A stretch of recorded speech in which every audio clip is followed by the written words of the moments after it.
Oke, kembali lagi di channel saya. Makasih buat kalian yang sudah mengklik video ini ya.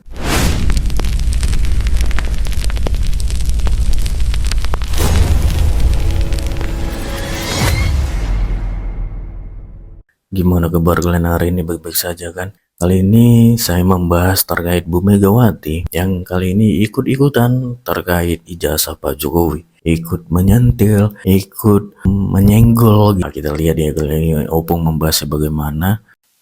Udah dapat kabar belum Megi Sujana pulang dari luar negeri? Siapa yang udah dapat kabar? Oleh dia. Manalah mungkin bawa oleh-oleh pun namanya juga sakit. Iya. Ananya itu ditinggalkannya kawan-kawannya Pak. Ketua model macam apa ini?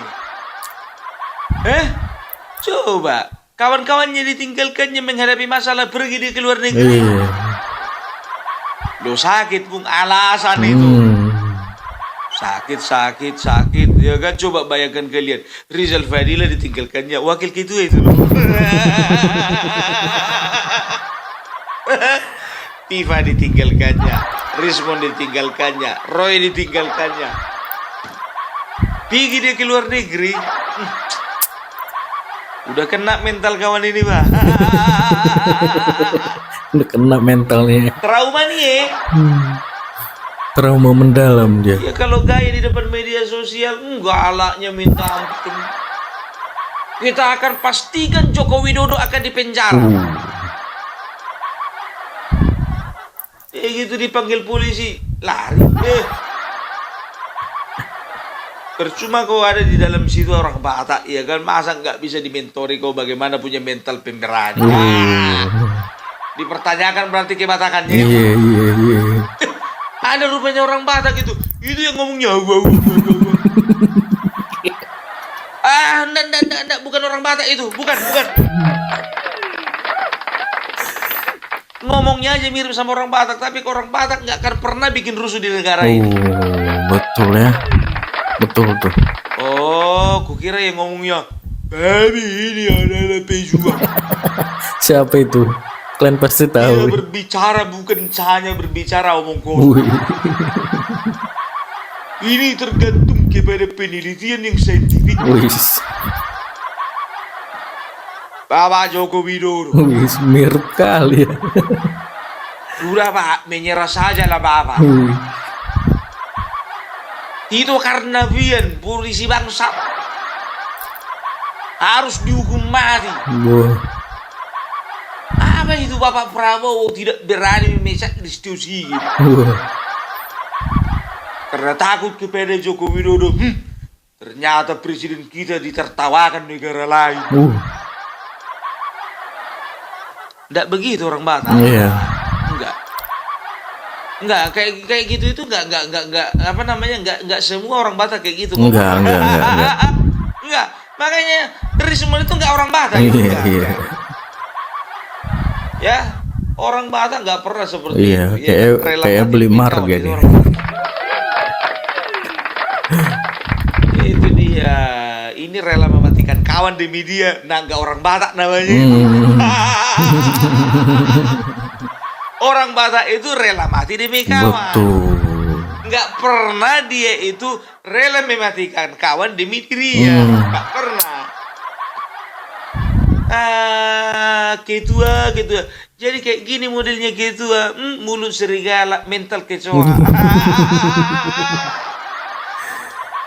Dipanggil orang ketua. Ganti kali lah ketua kalian itu. Lebih cocok lah Mas Agri Panani ketua. Atau Guntur Romli. Ada mentalnya walaupun gak tahu malu ya kan. Maksudnya Guntur Romli kau bilang gak tahu malu. Ya kan gak tahu malu itu. Seringkali ucapannya itu bersalahan. Iya.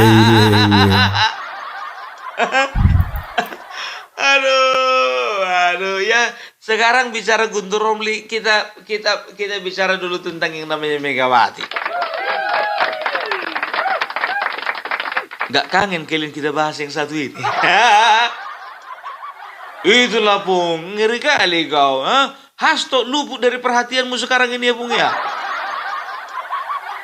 Bukan luput dari perhatian, kurang menarik untuk dibahas.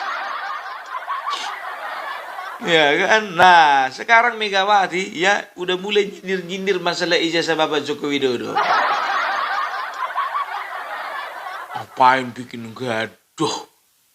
Kan bisa tinggal tunjukkan ini loh. Ngapain ibu paksa-paksa orang menunjukkan ijazah ibu aja tunjukkan. Suka-suka hati orang lah bu. Mau ditunjukkan, mau nggak ditunjukkan itu terserah dia, pilihan itu bukan keharusan. Nah kalau ibu contohnya, tunjukkan aja saya ibu, mau nggak? Banyak kali gaya. Kalau biar nggak bikin gaduh ya tunjukin aja, ini gitu aja kok repot. Coba sandingkan dulu ijazah ibu sama ijazah Bapak Joko Widodo. Entah yang mana S1, yang mana SMA. Sandingkan juga prestasi ibu sama Bapak Joko Widodo. Entah yang mana yang 2 tahun, entah yang mana 2 periode. Aku heran sama kawan ini, jujur aja lah. Ya, berkuasa 2 tahun, ya kan? Tapi gayanya gaya 2 periode. Sementara Bapak Joko Widodo udah 2 periode, nggak pernah itu gayanya kayak gaya 2 tahun pun nggak pernah. Coba bayangkan sendiri ya, Bapak Joko Widodo baru-baru ini ya kemarin, kalau nggak salah per hari ini pun juga masih di Sumatera Utara. Dan beliau disambut dengan gegap gempita dan sangat meriah ya. Ini untuk kontenku nanti sore mengenai keberangkatan atau kunjungan Bapak Joko Widodo di Tanah Karo. Menjua-jua. Menjua-jua man kita Krina. Ya, nanti kita akan bahas itu. Kita mau bahas Megawati dulu sekarang. Sekarang begini, ya aku bilang sama kalian, kalaulah memang ini betul-betul kurang ajar gitu loh. Ya, kurang ajar karena apa? Ya, di tengah hiruk pikuk dan juga di tengah kekisruhan masalah ijazah Bapak Joko Widodo, ya, bersuara pula ini partai yang pernah mengusung Bapak Joko Widodo 5 kali. Nyadar nggak bu? Wali kota 2 kali, gubernur sekali, presiden 2 kali. 5 kali kalian verifikasi ijazah Bapak Joko Widodo bersama dengan KPU. Kalau memang betul-betul ijazah Bapak Joko Widodo itu palsu dari awal, berarti kalian itu salah satu orang paling berdosa di bangsa ini. Kok bisa kalian izinkan orang yang ijazah palsu bisa memerintah sampai menjadi presiden? Kan begitu. Tapi sekarang kan kami kan percaya, rakyat percaya kepada kalian kemarin. Ya karena kalian itu salah satu partai besar, partai wong cilik, partai yang mengedepankan kepentingan rakyat. Makanya kami percaya calon yang kalian hadirkan, mau calon legislatif, calon kepala daerah, apalagi calon presiden, ya kami yakin itu sudah pilihan terbaik dan terverifikasi secara administrasi. Kok sekarang nyindir-nyindir? Ada-ada aja. Ya coba bayangkan, ini kalau ku katakan ini nggak manusiawi nih. Ya kenapa bilang? Ya coba, kalau memang betul-betul ijazah Bapak Joko Widodo palsu, ya 2 kali jadi wali kota, sekali jadi gubernur, 2 kali jadi presiden. Berarti mereka ini sedang memperalat Bapak Joko Widodo, ya. Nggak peduli Bapak Joko Widodo punya ijazah atau enggak. Yang penting mereka mendapatkan simpati dari masyarakat. Ya kan? Itu dia. Mereka berusaha mendapatkan hati, mendapatkan simpati, mendapatkan suara dari masyarakat dengan memperalat Bapak Joko Widodo yang baik ini, yang sudah punya pamor ini, yang sudah punya karakter ini, yang sudah punya daya tarik. Kan begitu. Kalian memperalat beliau kalau memang terbukti ijazah beliau palsu. Kan begitu. Nah, sekarang kan kita bisa juga sih menerjemahkan apa yang disampaikan Ibu Megawati itu ya mungkin ya kan, ya mungkin bukan ingin mempertegas bahwasanya ijazah Bapak Jokowi palsu? Enggak ya. Mungkin dari Ibu Megawati, udahlah nggak usah ribut-ribut, Jok. Ya, tunjukin aja. Mungkin seperti itu ya. Mungkin ya kan, kita nggak tahu juga motivasinya. Tapi kalau motivasinya sakit hati itu lain cerita. Itu dia. Ya makanya aku bilang, sekarang begini, ya ini adalah sesuatu yang gak logis. Kutanya dulu sama kalian, jujur sama kalian, jujur. Apakah orang pintar ya, bukan cerdas ya, pintar. Apakah orang pintar secara akademik seperti Roy Suryo, Tifa, Rismon ya, dan lain sebagainya itu percaya kalau ijazah Joko Widodo itu palsu? Aku rasa pun juga kalian juga nggak percaya. Mereka tahu nggak kira-kira kalau ijazah Bapak Jokowi itu asli? Tahu. Mereka tahu ijazah Bapak Jokowi itu asli sebetulnya. Hanya saja mereka mencari cara bagaimana supaya ya Bapak Joko Widodo ini ya rusak citranya, rusak karakternya, rusak nama besarnya, rusak nama baiknya lewat isu gorengan ijazah palsu ini. Karena apa? Karena mereka sedang mengemban misi ya, ingin mengemban misi untuk tujuan dari seseorang yang berambisi di tahun 2029. Sebetulnya mereka tahu ijazah Bapak Jokowi itu asli. Ya kan begitu, cuman mereka kan sekarang kan misinya itu bagaimana merusak nama baik Bapak Joko Widodo. Tapi maaf ya, masyarakat sudah tahu ya, sudah bisa menilai mana yang baik, mana yang buruk, mana yang benar, mana yang salah, mana yang waras, mana yang tidak waras. Itu dia. Makanya coba kalian perhatikan ya, Bapak Joko Widodo semakin kalian hantam, semakin mendapatkan simpati dari masyarakat. Itu aja ilmu yang kalian bikin. Ya apa nggak ada ilmu yang lain? Adalah suatu kebodohan, ya adalah suatu kebodohan ketika kita melakukan usaha yang sama tapi kita mengharapkan hasil yang berbeda. Itu bodoh namanya. Maaf ya, tanpa merendahkan satu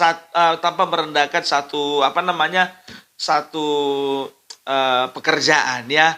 Orang kalau misalnya jualan cendol ya, tiap hari jualan cendol, maaf ya, tiap hari jualan cendol ya kan, untungnya tiap hari 50.000.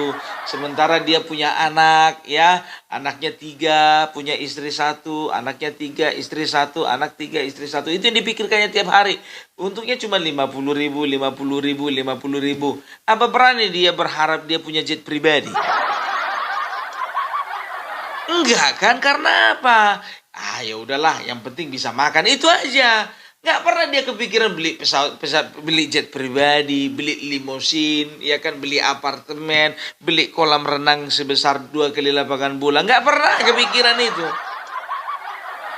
Karena apa? Usahanya seperti itu. Tapi kecuali kalau misalnya jualan cendol, nabung dia, ya kan? Setelah jualan cendol, nabung dia beli ayam, ya. Ayam itu dia ternakkan, ya kan? Jadi banyak, ya. Setelah ternak ayam, ya setelah itu beli kambing. Nah, kambing ini pun juga anak-anaknya ini dibesarkan, setelah itu dikawinkan, ya kan, menghasilkan anak-anak yang lain.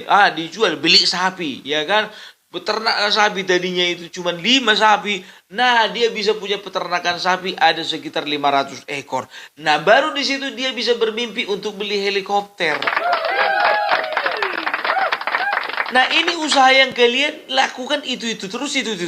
Ijazah palsu, bentar lagi FUFA, bentar lagi PKI. Ijazah palsu, bentar lagi FUFA, bentar lagi PKI. Itu aja. Kalian kan udah tahu ya, ketika kalian hajar hantam Bapak Joko Widodo dengan isu-isu seperti itu, simpati masyarakat bukan makin berkurang, malah makin bertambah. Kenapa kalian gunakan cara yang sama? Kan begitu, apa nggak ada trik lain? Gitu loh. Dan parahnya lagi ya, di media sosial sekarang banyak, ya aku bilang kalian, banyak orang-orang yang mengcounter, makin hari makin banyak. Isu-isu hoax seperti ini makin lama makin banyak. Dan inilah cikal bakal terjadinya atau terbentuknya YouTuber Nusantara. Ya, Itu dia, YouTuber Nusantara, mulai dari 3 orang. Saya, Opung Parbelak, Mas Agri Fanani, dan juga Mas Hengki, ya, Banyuwangi Official. Dimulai dari yang 3 ini, berkembang lagi, ada Renaldi SB, ada Farm Project, ada lagi siapa namanya, AR Mahmud. Berkembang lagi, kita panggil lagi Vicky Himpong, panggil lagi Sirait Media, kita panggil lagi Publik Menilai, kita panggil lagi DCTV, kita panggil lagi teman-teman yang lain, masuk lagi Anak Jenderal, masuk lagi Brojo Musti, masuk lagi Kak Yohana, masuk lagi Publik Menilai, masuk lagi Boy and Janet, masuk lagi Ujang, masuk lagi The Mansmans, ya, banyak gitu loh. Sekarang kita anggota YouTuber Nusantara sudah ada 24 anggota. Dan kami tidak pernah melihat mana channel besar, mana channel kecil. Yang penting kita satu frekuensi dan betul-betul kita sama-sama berjuang untuk melawan hoax. Cukup. Itu dia. Ya, bukan makin lemah Bapak Joko Widodo, bukan makin lemah pemerintahan Bapak Prabowo Gibran. Tidak, karena apa? Karena ada kita yang mengcounter ini, dan inilah yang mereka takuti. Dan mereka memframing di tengah-tengah masyarakat lewat buzzer-buzzer palsu, ya, dengan akun palsu yang foto profilnya ada binatang, foto profilnya gambar semangka, foto profilnya Hello Kitty, foto profilnya monyet dupan. Nggak ada satupun yang jelas foto profilnya itu, baik di media sosial Facebook, YouTube, dan juga TikTok, dan juga yang lainnya. Nggak ada itu berani memunculkan foto profil asli gitu. Karena apa? Mereka itu banyak akun fake gitu. Jadi memang mereka itu betul-betul pengecut. Itulah kerjanya buzzer. Sekarang ini biar tahu kalian, ya, tidak asing lagi dinasti teriak dinasti, maling teriak maling, korupsi teriak korupsi, buzzer teriak buzzer. Itu dia, mereka bilang kita bayaran, mereka bilang kita terima transferan, padahal mereka sebetulnya yang terima transferan, tapi kerja nggak maksimal. Wajar kami mendapat perhatian Bapak Joko Widodo, sehingga kami juga berangkat ke Solo kemarin itu disambut dengan baik. Wajar kalau misalnya kami itu mendapat sambutan yang baik dari masyarakat. Karena apa? Masyarakat sebagian besar sangat cinta kepada negeri ini, sangat cinta kepada bangsa ini, sangat cinta kepada pemerintahan Prabowo Gibran, sangat cinta kepada Bapak Joko Widodo. Siapapun orang baik itu kami suarakan. Sebentar lagi aku akan menyuarakan The Gajah, menyuarakan juga KDM. Kita suarakan juga kemarin itu pemimpin-pemimpin di setiap daerah, dan itu kita akan suarakan terus. Itu dia. Aku bilang sama kalian, di antara kami semua ini, aku pastikan tidak akan ada yang melenceng, dan kami pastikan kami konsisten, ya. Kalaupun ada dari pihak sebelah membayar kami, katakan 86 miliar seperti buzzer sebelah sana, kami berani katakan tidak akan pernah kami dibayar untuk menyeleweng, untuk mengkhianati cita-cita kami semua. Itu, ya, kami kalau jujur aja Bung Parbelak tidak melulu soal uang. Enak kali kalian bilang kayak gitu, ya kan? Buzzer. Asal masuk ya kan, waktu live gitu kan, ternak Mulyono ngumpul kita. Kalah apa lapet. Daripada kau ternak binatang. Ya kan, ternak onta, ternak banteng kan binatang gitu. Mau orang ini diternakkan sampai binatang, kan begitu. Ngeri kali harga diri orang ini. Kalau Mulyono jelas beliau itu manusia, ya kan? Itu dia, ya. Jadi kuharapkan PDIP ya nggak usah terlalu banyak bersuara. Sekarang begini, aku tanda tanya juga nih, tanda tanya ini, ya. Kenapa pihak kubu sebelah RT 26 anak-anak Abah ini tidak berani mempertanyakan mengenai keabsahan ijazah Bapak Joko Widodo kepada PDIP? Ya kan, karena apa? Mereka pun tahu sebetulnya ijazah Bapak Jokowi itu asli. Cuman mereka cari ribut. Gitu loh. Kenapa mereka cari ribut? Perlu. Yang pertama itu, yang seperti ku bilang tadi, mereka ingin berusaha mematikan langkah-langkah Bapak Joko Widodo karena mereka tahu Bapak Joko Widodo ini masih tetap memiliki power, memiliki kuasa, memiliki karisma, memiliki kemampuan di tengah-tengah bangsa ini gitu. Terlalu sayang sebetulnya Bapak Joko Widodo ini tidak memanfaatkan powernya itu. Karena apa? Apa sih powernya? Powernya itu cuma satu, kecintaan rakyat kepada beliau. Ini yang mereka sadari, ya kan begitu. Dan ini yang berusaha mereka ambil dari Bapak Joko Widodo. Mereka ingin merebut hati masyarakat dengan cara menjelek-jelekan Bapak Joko Widodo. Kan bodoh namanya itu. Pakai cara lain kayak gitu. Kalau misalnya kalian itu ya bersikap lembut, setelah itu kalian itu tidak menyerang, setelah itu kalian bikin dulu hal-hal yang positif di bangsa ini. Kalian katakanlah dulu kalian itu memang betul-betul membangun bangsa ini dengan cara kalian. Kalian bangun rumah untuk masyarakat, kalian bangun irigasi untuk masyarakat, kalian bangun jalan tol untuk masyarakat, kalian bangun jalan raya untuk masyarakat, kalian bangun jalan desa untuk masyarakat. Tapi yang jadi pertanyaannya, uangnya dari mana ya? Ya, itu dia. Baru kalian mulai dari hal-hal kecil dulu. Maka masyarakat akan melihat bagaimana kinerja kalian. Jujur, orang bakalan pindah ke lain hati kalau seperti itu, gitu. Ini kalian serang-serang terus gak ada gunanya kan? Ada gunanya itu, ya. Itu yang pertama. Baru yang kedua, mungkin ada misi terselubung dari pihak luar, ya, supaya keadaan kita di bangsa ini betul-betul kacau, kisru, ya. Supaya apa? Nanti ketika ada terjadi konflik, maka tidak ada lagi investasi dari negara lain yang berani masuk ke Indonesia. Karena apa? Karena selalu terjadi keributan, terjadi konflik, terjadi kekisruhan, terjadi chaos, ya. Nah, itu yang membuat banyak negara-negara tidak mau menginvestasikan modalnya ke Indonesia. Nah, itulah yang membuat nanti di Indonesia ini makin banyak orang-orang yang tarik diri, ya, menarik investasinya, ya. Kalau sudah ditarik investasinya atau nggak jadi investasi, maka angka pengangguran itu semakin banyak. Gitu loh, ya, pengusaha-pengusaha nggak akan ada yang mau masuk ke Indonesia, ya, dan misi mereka tercapai, ya, gitu loh, ya, mereka ganggu stabilitas pemerintahan Bapak Prabowo Gibran dengan apa? Dengan merusak, dengan mengganggu stabilitas ekonomi di dalam masyarakat. Dengan cara apa? Ya udah, stabilitas sosialnya itu diganggu. Itu maksud dan tujuan mereka. Jadi kita udah paham lah cara-cara seperti ini. Jadi bukan murni ini penelitian saintifik, apa segala macam, telur bebek, lapet pulut, apa segala macam, kalapa. Nggak ada itu. Cerita bohong semuanya itu. Banyak kali gaya kayak Roy Suryo itu. Coba, udah prestasi apa rupanya dia bikin?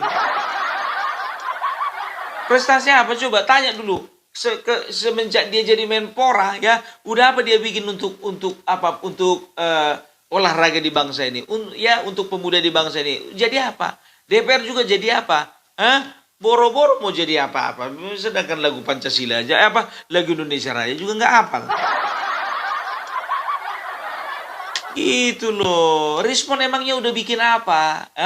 Kenapa membanding-bandingkan dia dengan Bapak Joko Widodo? Dibilang Bapak Joko Widodo itu harus dipenjara, masuk ke Nusa Kambangan segala macam. Coba, kau udah bikin apa, Rismon? Udah bikin apa? Bapak Joko Widodo itu yang salah satu membangun kampungmu, biar tahu kau. Kalau ku bilang nggak ada otak kan terlalu kasar. Tapi beliau itu sudah membangun Sumatera Utara. Beliau memperhatikan bagaimana Sumatera Utara. Belige itu kampungmu, biar tahu kau. Harga tanah sekarang di situ bukan main mahalnya karena apa? Pariwisata yang dibangun oleh Bapak Joko Widodo.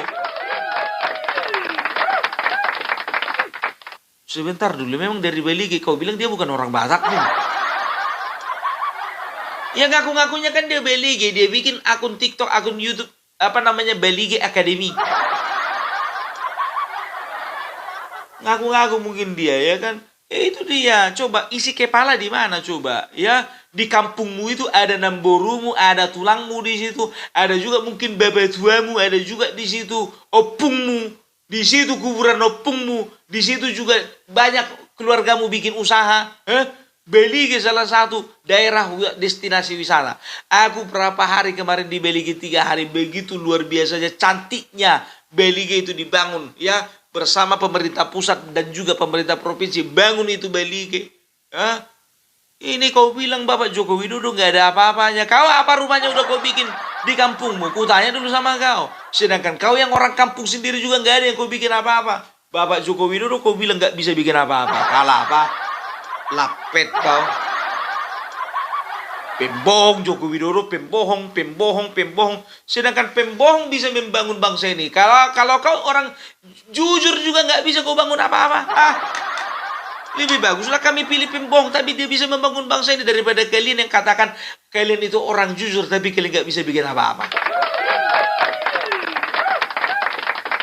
Banyak kali gaya. Udahlah, semua tiba di mana kampungmu? Ya, setelah itu, Roy Suryo di mana kampungmu?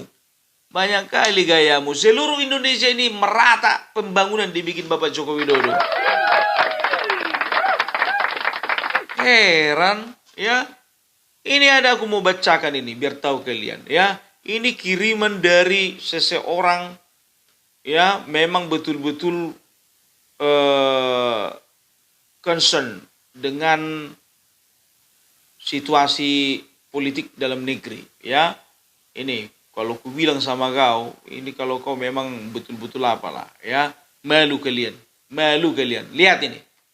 Hal-hal yang membuat Jokowi menjadi sasaran kebencian. Yang pertama, ya, membubarkan mafia migas petrol yang membuat mafia kehilangan lahan tapi menjadikan harga BBM lebih stabil serta Pertamina bisa meningkatkan profit.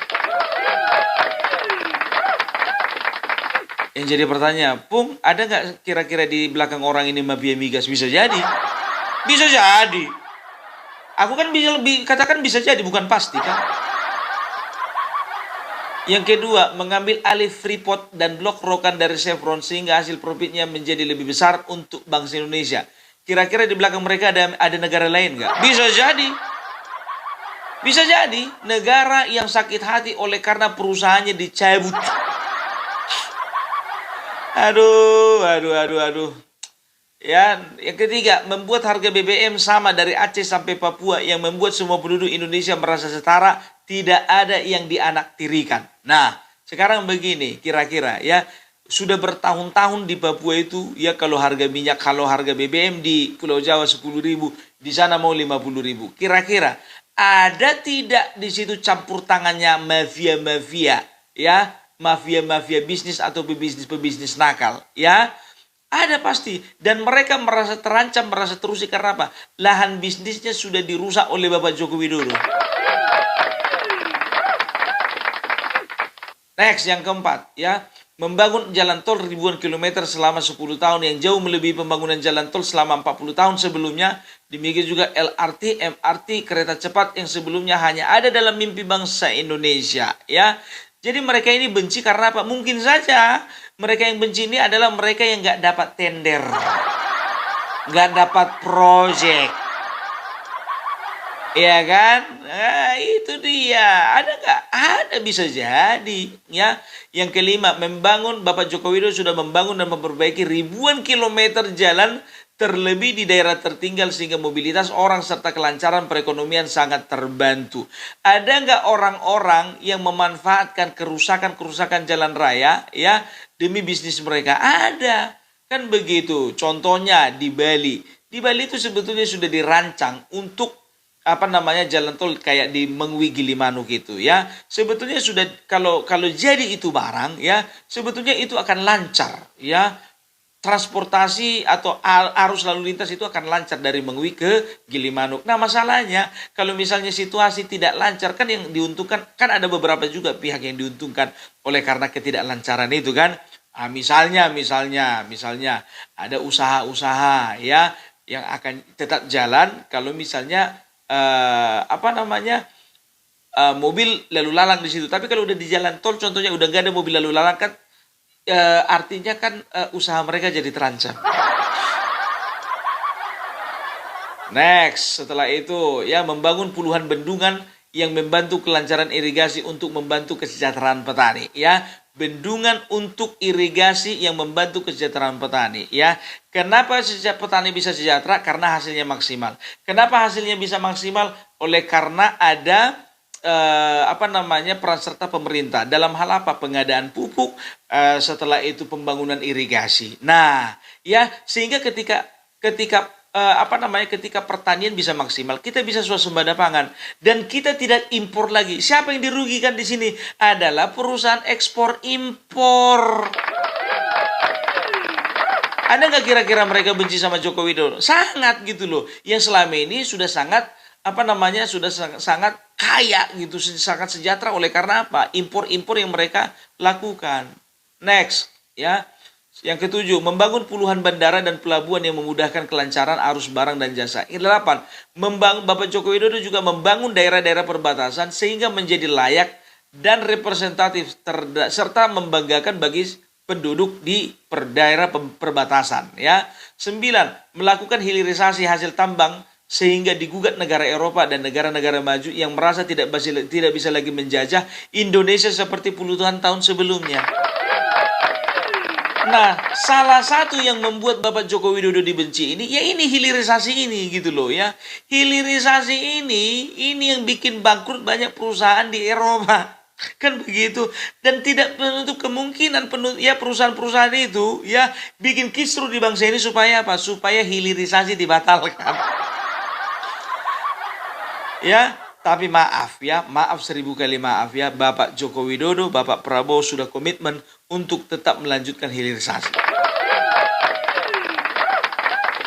10, menjadikan neraca perdagangan surplus lebih dari 40 bulan, terpanjang selama Indonesia merdeka, diantaranya karena keberhasilan hilirisasi. Ini masih 10, ada sekitar 22 totalnya, 12 lagi nanti aku akan bahas di konten selanjutnya ya. Terima kasih untuk seseorang yang sudah mengirimnya ini. Ini salah satu ini merupakan analisa yang sangat tepat sekali ya, dan ini adalah alasan ya kenapa Bapak Joko Widodo sangat dibenci. Ya ini pebisnis nakal ini, dan mereka punya banyak uang untuk membayar orang ya untuk membuat kekisruhan ini. Ya, aku tidak sedang menuduh ya, ini kemungkinan, mungkin saja aku tidak menuduh ya. Mungkin saja terjadi. Oke, jadi itu dulu dari Opung Parbilak. Salam NKRI, NKRI harga mati. Oke, itu dia video gimana menurut kalian, dan sampai bertemu di video saya selanjutnya.